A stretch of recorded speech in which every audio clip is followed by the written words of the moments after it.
Welcome back. ഇന്നൊരു അടിപൊളി ഇറച്ചിച്ചോറിൻ്റെ recipe ആണ്. ഇത് ഭയങ്കര ടേസ്റ്റുമാണ്. എന്നാൽ വീട്ടിലുണ്ടാക്കാൻ വളരെ ഈസിയാണ് കേട്ടോ. അപ്പോൾ ഇതെങ്ങനെ ഈസി ആയിട്ട് വീട്ടിലുണ്ടാക്കാൻ നോക്കിയാലോ? ഇതാ ഞാനൊരു പാത്രത്തിലേക്ക് ബീഫ് ഇട്ട് കൊടുക്കുന്നുണ്ട്. ഇത് 1 കിലോ ബീഫ് ഉണ്ട് കേട്ടോ. ഇത് ഞാൻ ഈ ഒരു സൈസിലാണ് കട്ട് ചെയ്തിട്ടുള്ളത്. വലിയ സൈസും അല്ല എന്നാൽ ചെറിയ സൈസും അല്ല, ഒരു മീഡിയം സൈസിൽ കട്ട് ചെയ്തിട്ടുണ്ട്. നിങ്ങളെ ഇഷ്ടം പോലെ കട്ട് ചെയ്യാം കേട്ടോ.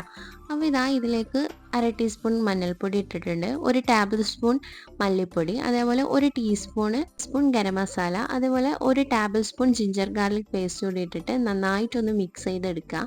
ബീഫിൻ്റെ എല്ലാ ഭാഗത്തും എത്തുന്ന വിധത്തിൽ ഒന്ന് നന്നായിട്ടൊന്ന് മിക്സ് ചെയ്തിട്ട് മാറ്റി വെക്കാം കേട്ടോ. ഒരു അരമണിക്കൂർ ഒന്ന് മാറ്റി വെച്ചാൽ മതി.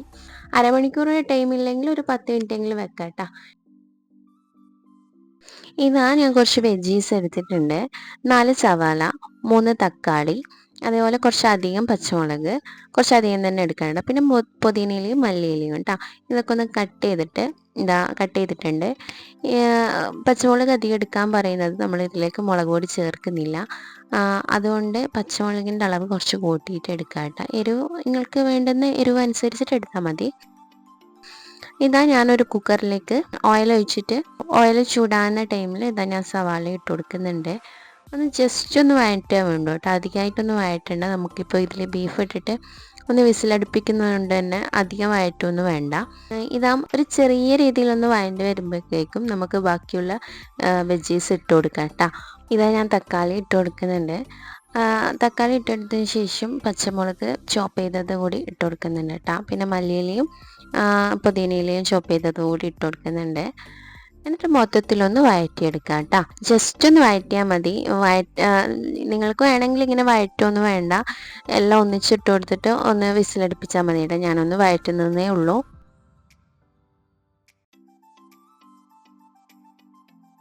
ഇനി ഇതിലേക്ക് നമ്മൾ നേരത്തെ മാറ്റി വെച്ച ബീഫില്ലേ, അത് ചേർത്ത് കൊടുക്കുന്നുണ്ട് കേട്ടോ.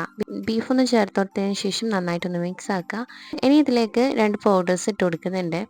1 ടേബിൾ സ്പൂൺ മല്ലിപ്പൊടിയും, അതേപോലെ 1 ടീസ്പൂൺ ഗരം മസാലയും, ആവശ്യത്തിനുള്ള ഉപ്പ് കൂടി ഇട്ട് കൊടുക്കുന്നുണ്ട് കേട്ടോ.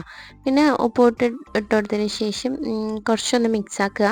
എന്നിട്ട് ലാസ്റ്റായിട്ട് കുരുമുളക് പൊടിയും നിങ്ങളുടെ കയ്യിലുണ്ടെങ്കിൽ കറിവേപ്പിലയില്ലേ അതുകൂടി ഇട്ട് കൊടുക്കാം കേട്ടോ. എൻ്റെ കയ്യിൽ ഇല്ലാത്തതുകൊണ്ടാണ് ഇപ്പോൾ ഇട്ട് കൊടുക്കാം.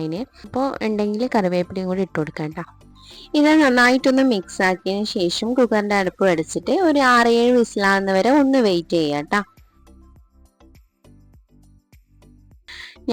ഒരു പാത്രത്തിൽ നമ്മുടെ ജീരകശാല റൈസില്ലേ അത് എടുത്തിട്ടുണ്ട്. അതൊന്ന് വെള്ളത്തിൽ നന്നായിട്ടൊന്ന് കഴുകിയെടുക്കുക. എന്നിട്ട് ഒന്ന് മാറ്റി വെക്കുക. അപ്പോഴേക്കും നമ്മുടെ ബീഫ് റെഡി ആയിട്ടുണ്ട്. ബീഫ് നല്ലതുപോലെ ഒന്ന് കുക്കായിട്ട് കിട്ടിയിട്ടുണ്ട് കേട്ടോ. ഇത്രയും ബീഫിൽ വെള്ളം ഇറങ്ങിയിട്ടുണ്ട് കേട്ടോ. അപ്പോൾ ഈ വെള്ളം ഒന്ന് അളക്കേണ്ട ആവശ്യമുണ്ട്. അപ്പോൾ ഈ ബീഫിൻ്റെ മസാലയും ബീഫൊക്കെ ഒന്ന് എടുത്ത് മാറ്റണം. ഒരു മസാലയൊക്കെ ഒന്ന് ഊറ്റിയിട്ട് എടുത്തിട്ട് മാറ്റണം കേട്ടോ. ഒന്ന് അരിച്ചിട്ട് ഒന്ന് എടുത്ത് മാറ്റുക.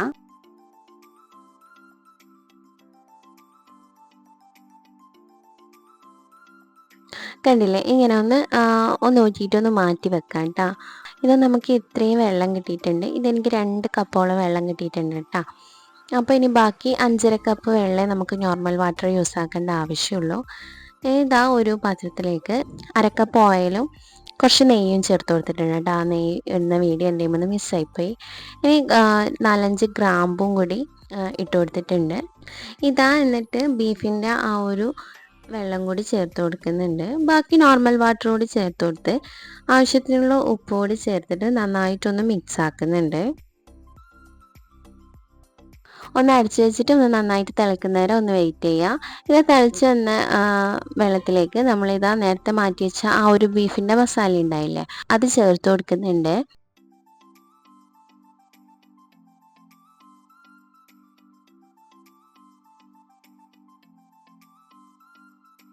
ഒന്ന് നന്നായിട്ട് മിക്സ് ആക്കിയതിന് ശേഷം നന്നായിട്ടൊന്ന് തിളച്ച് വന്നിട്ടുണ്ട്. ഈ തിളച്ച് വരുന്ന ടൈമിൽ നമ്മൾ അരി ഇട്ട് കൊടുക്കാം കേട്ടോ. പിന്നെ ശ്രദ്ധിക്കേണ്ട കാര്യം, നമ്മൾ അരി എടുക്കുന്ന ടൈമിൽ ജീരകശാല തന്നെ എടുക്കാൻ നോക്കാം കേട്ടോ. ബിരിയാണിക്കും ഇറച്ചിച്ചോറിനൊക്കെ ഈ ജീരകശാല തന്നെയാണ് ഏറ്റവും ബെസ്റ്റ്. അപ്പോൾ അരി എടുക്കുമ്പോൾ അങ്ങനെ ഒന്ന് ശ്രദ്ധിക്കുക. എന്നിട്ട് ഒന്ന് ജസ്റ്റ് ഒന്ന് മിക്സ് ആക്കുക.